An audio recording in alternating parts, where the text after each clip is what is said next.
Welcome to In the Spotlight with Amy Scruggs, where we feature great artists, entrepreneurs, community leaders, and well, anyone that should have that moment to share their story in the spotlight.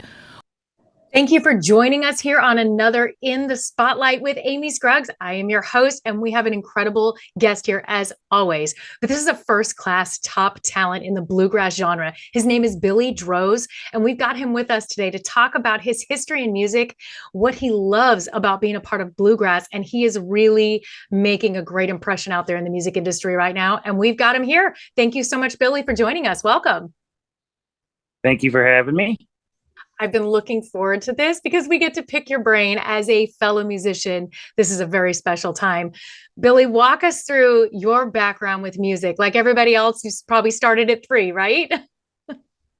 Well, yeah, I started around 4 or 5 singing in churches with my dad, and we're from Alabama, so it's a little town called Boaz, Alabama. But we're kind of like gypsies. We've been all over the country, and I've got my roots now in Nashville, Tennessee. But it took a long time to get here. But my background just basically comes from Southern gospel, traditional country music, and bluegrass music, and I love getting to do it for a living and raise my family on music. It's awesome.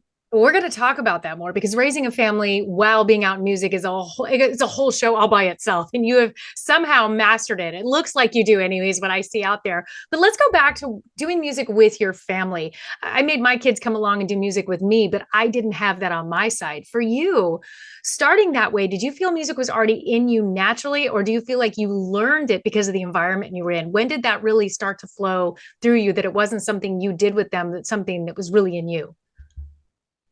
Well, in interviews, prior interviews and stuff, I always just say it was almost like being, programmed from a very young age.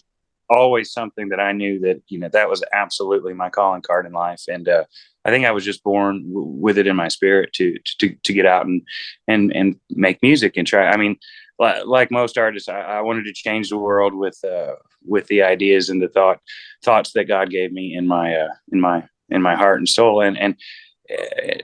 And sometimes that's not always the most lucrative way to go because sometimes it can be a little bit more commercialized and stuff. But I always chose the route of, if I'm not changing somebody's life with my music, there's no sense in doing it. So I've found a really nice home in bluegrass music, in the genre of bluegrass. I started out in country music when I was, I guess, professionally started out. I had a record deal on RCA at 18 years old. Wow. And at 18, you don't really know, the old adage, if I could go back and know what I know now.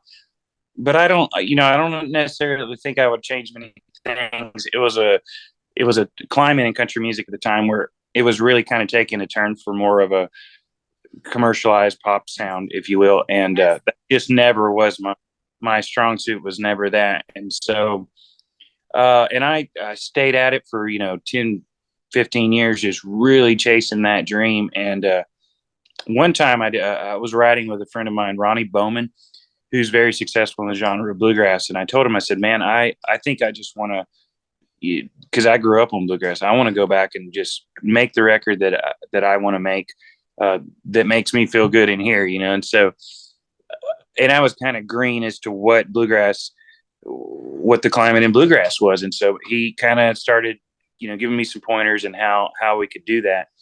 And I kid you not, I took a recording session that I was already had scheduled, and it was a country session. And I essentially just muted the electric instruments, and my brand of music kind of just fit in bluegrass without changing much about it except taking the electric aspects out of the music. So, Brought it back and to that was the start of, yeah.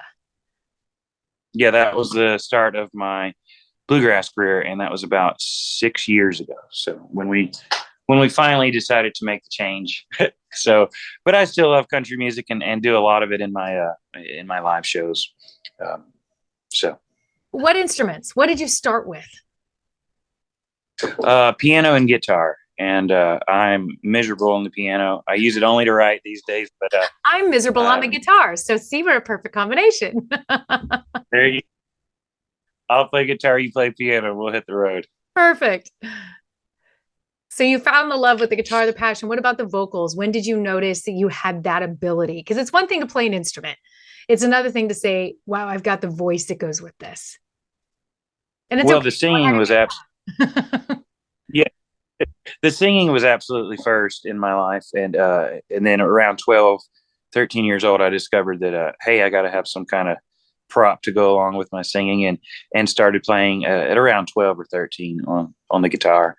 But singing's always, been the passion that started the whole thing for me. So What was it like the first time you stepped into a major recording studio? Because there's one thing with the live show, growing up playing the music, learning your passion for it, playing at home, playing in front of small audiences, large audiences. But that first experience going into a studio is a different creature. What was that like for you?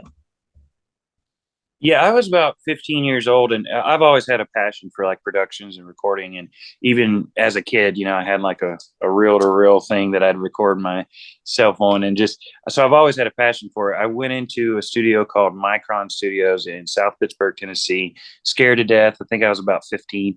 And but I felt at home. I felt like, okay, this is something that I'm good at. So it kind of felt familiar for me, and I really enjoyed it. And now it's one of the biggest passions of my career is productions and recording, not just my albums, but a whole slew of other people. So I enjoy that part.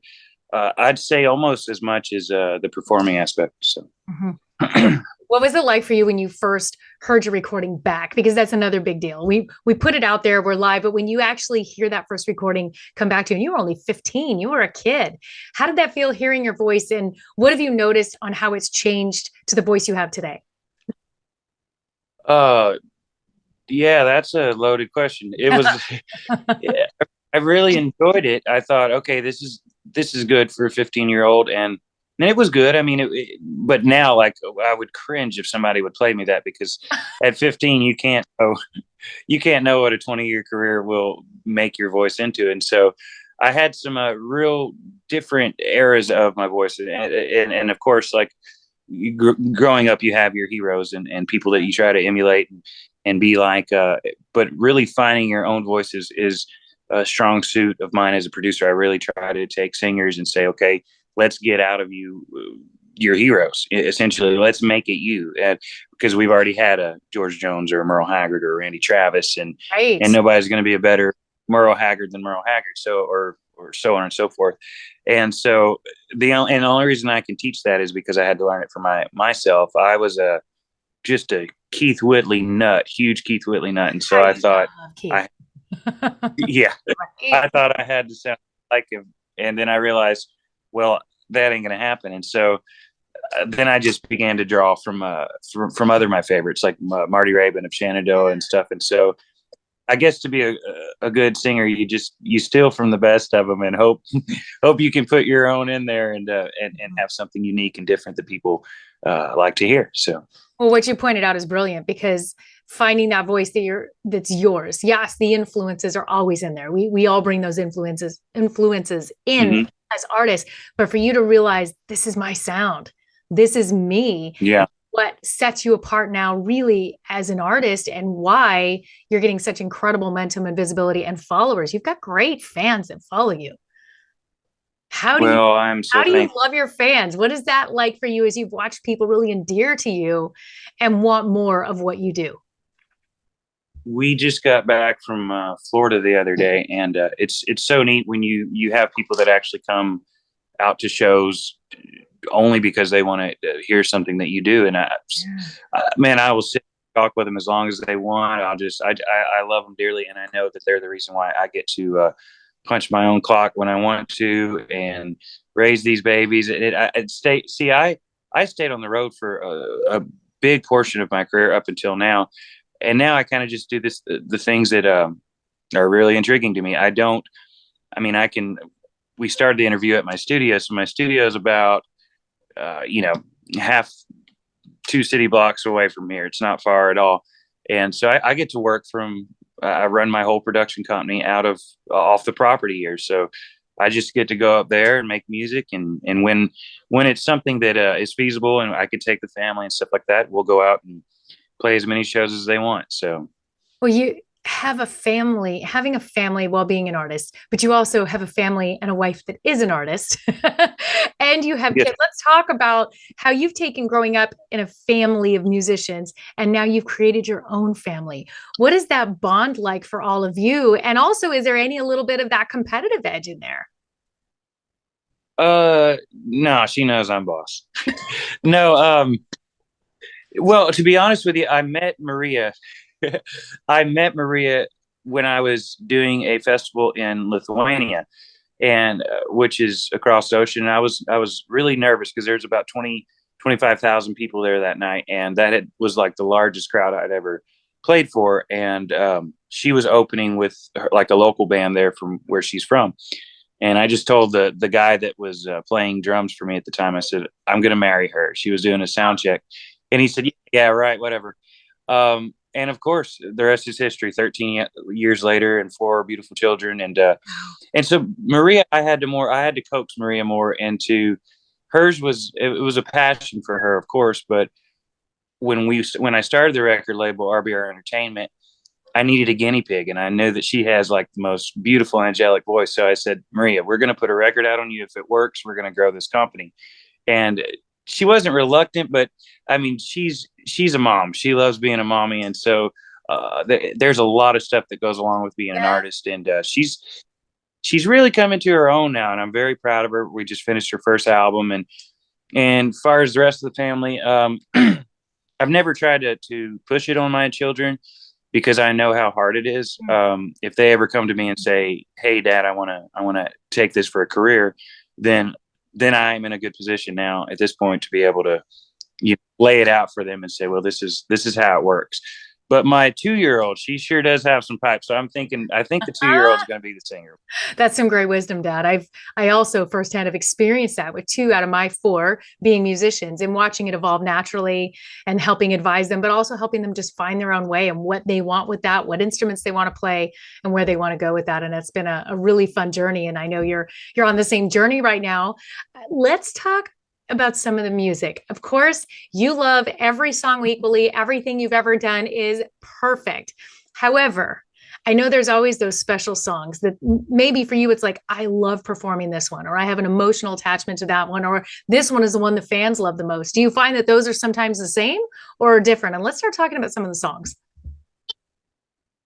Well, I've put out a record every year since I was 15, and so I'm 35 now, an album, if you will. And so to watch them mature and the song choices, like when I first started out, I wasn't writing everything that I do, but 90% of the songs now are songs that I personally wrote. And so and they come from like I had said earlier, I want to change people's lives with music. And so they come from a very deep emotional state. And if you lived it, you can write it. And I preach that a lot. And the therapy of writing songs for me, it's sincerely a therapy. I've been through a lot of crazy mess in my life, and most people that follow my music know the tragedies and crazy things I've been through. And because I was given that in life, I try to let my music be a sounding board for that. And so you're right. They're the more personal songs, the ones that um, helped me in my time where I was like, oh man, I can't do this. But I've got a song called Different Kind of Crown. And of course, it's the comparison of the crown of Jesus Christ and Crown Royal. And I used to love it when I was about 19 or 20. And I struggled with that a little bit back then. And then I'll never forget, I was ministering at a cowboy church in Florida.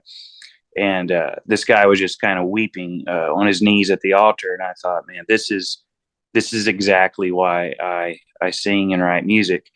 And so those songs like that are the ones that, and when my sister passed about 12, 13 years ago, I've got God knows how many songs about her. And so it really helps people deal with grief and how to, just how to cope with that kind of stuff. And unfortunately, I've become somewhat of a professional in the coping with grief category.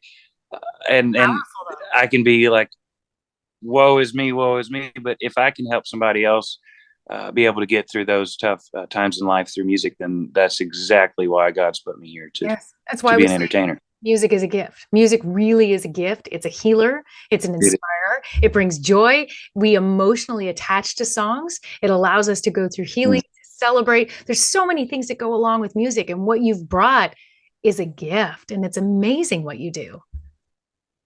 Well, thank you so much, and I just I'm not the one in charge. I think God knew He better give me music because I'm not really good at anything else.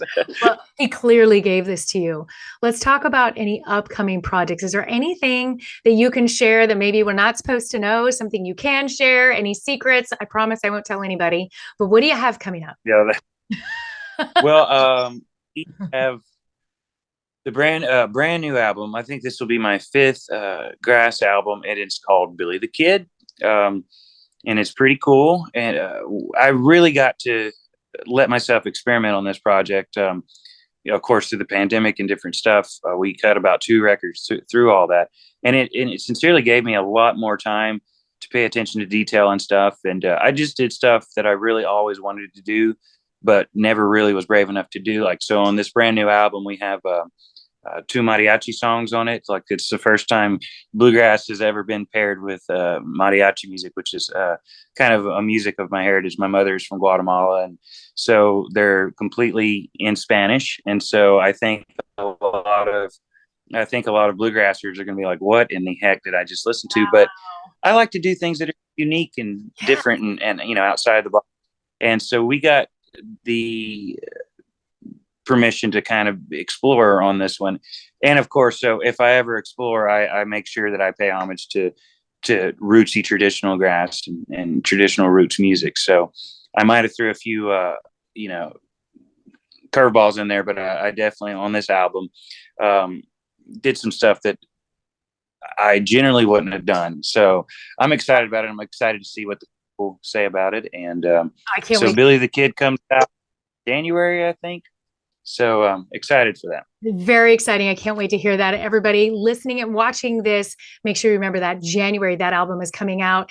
And I know that there's a sneak peek, and a birdie has told me that there is a Christmas project coming out with RBR. Are you featured on that?